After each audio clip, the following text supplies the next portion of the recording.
নমস্কার, আমি আশালতা। আজকে আমি আপনাদের বেগুনের একটা দুর্দান্ত রেসিপি করে দেখাবো। বেগুনটা অনেকে খেতে পছন্দ করে না, কিন্তু এটার কিন্তু স্বাদ অসাধারণ হয় একটু আলাদাভাবে রান্না করলে। তো আমি এখানে একটা বড় সাইজের বেগুন নিয়েছি। আর তো বেগুনটা একটু মাঝে থেকে কেটে নিলাম। কেটে নিয়ে একটু বড় বড় সাইজের কাটছি।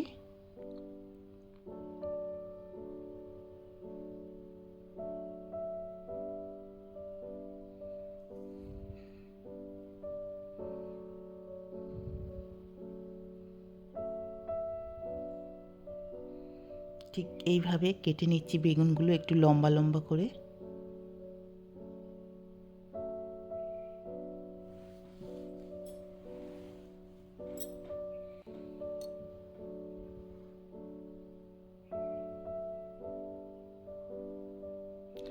এবারে দিয়ে দিচ্ছি কড়াইয়ে সরষের তেল, একটু বেশি করে দিলাম। দিয়ে বেগুনগুলো ভেজে তুলে নেব। গ্যাসের ফ্লেমটা এখন একটু হাই রেখেছি। এই সময় গ্যাসের ফ্লেম স্লো রাখলে তাহলে বেগুনগুলো একদম নরম হয়ে যাবে। সেই জন্য হাই ফ্লেমে এটা নেড়ে চেড়ে ভেজে নেব। হলুদ দেব আর নুন দেব স্বাদ মতো, দিয়ে বেগুনগুলো ভেজে নেব এইভাবে।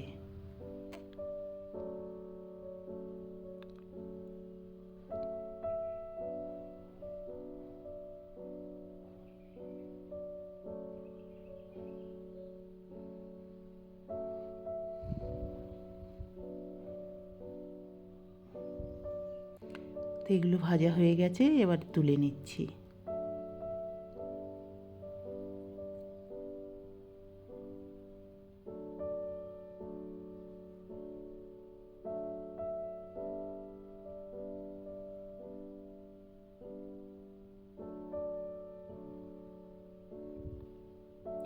এবারে এই তেলের মধ্যে একটু জিরা ফোড়ন দিলাম, দিয়ে পেঁয়াজ দিচ্ছি। এখানে আমি দুটো বড় সাইজের পেঁয়াজ নিয়েছি। এখানে আপনারা মিডিয়াম সাইজের পেঁয়াজ হলে অন্তত 3টে পেঁয়াজ নেবেন। আর দিয়ে দিচ্ছি আদা রসুন আর কাঁচা লঙ্কা বাটা।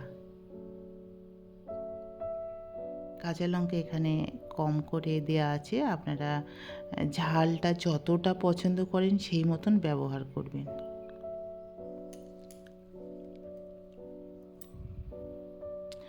এবারে এটা ভাজা ভাজা হয়ে গেছে, পেঁয়াজ রসুন আর কাঁচা লঙ্কা বাটা। তারপরে দিয়ে দিচ্ছি টমেটো। এখানে টমেটোর পরিমাণটাও একটু বেশি দিচ্ছি।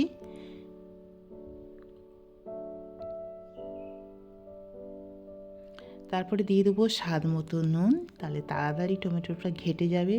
আর এবারে মশলাগুলো দিয়ে দিচ্ছি, ধনে পাউডার, জিরা পাউডার, লঙ্কার পাউডার, আর দিয়ে দিচ্ছি হলুদ পাউডার। দিয়ে এটা খুব ভালো করে ভাজতে হবে। গ্যাসের ফ্লেমটা এই সময় কম রেখে দিতে হবে। ঢাকা দিয়ে দিয়ে ভাজতে হবে যতক্ষণ না এর থেকে কাঁচা গন্ধ যাচ্ছে আর ভালো মতো না তেল ছাড়ছে, ততক্ষণ এটা ভেজে নিতে হবে।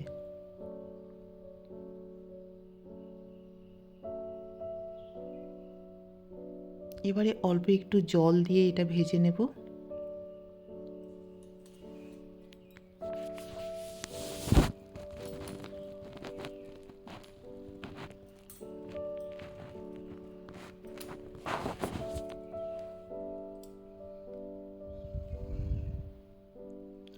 এবারে কিছুটা কসুরি মেথি দিয়ে দিচ্ছি।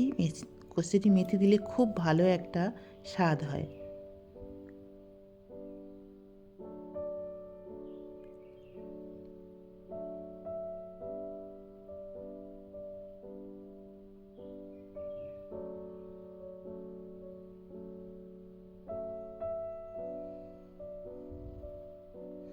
এবারে দেখতে পাচ্ছেন মশলা থেকে প্রায় তেল ছেড়ে দিয়েছে।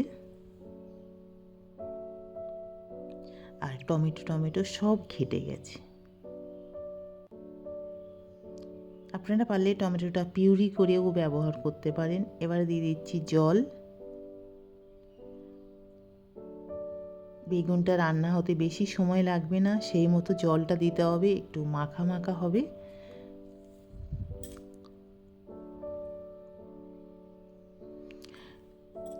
তো ঝোলটা ফুটে উঠেছে, এবারে আমি দিয়ে দিচ্ছি গরম মশলার পাউডার।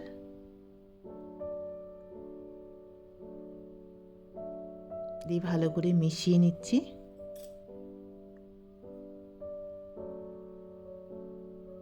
এবারে ভেজে রাখা বেগুনগুলো দিয়ে দেব। ব্যাস, বেগুন দেওয়ার পরে আর বেশি সময় লাগবে না, বেগুন রান্না হতে বেশি সময় লাগে না। আর 3 থেকে 4 মিনিট এটা আমি রান্না করব।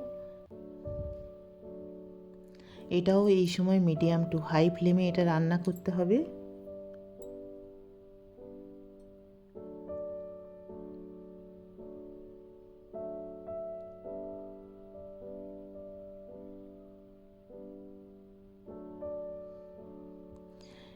হয়ে গেছে বেগুনের রেসিপি। এবারে দিয়ে দিচ্ছি উপর থেকে একটু ধনেপাতা।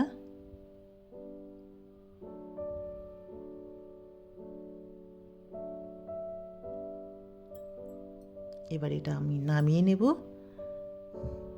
আর এটা পরিবেশন করুন রুটি, লুচি, পরোটা, ভাতের সাথে।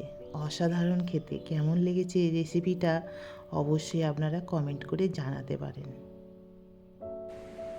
আমার এই রেসিপিটা যদি আপনাদের ভালো লাগে তাহলে লাইক করবেন, শেয়ার করবেন, সাবস্ক্রাইব করবেন আর আমার বেল আইকনে ক্লিক করবেন, তাহলে নতুন নতুন ভিডিওর সাথে আপনারা আপডেট থাকতে পারবেন। নমস্কার।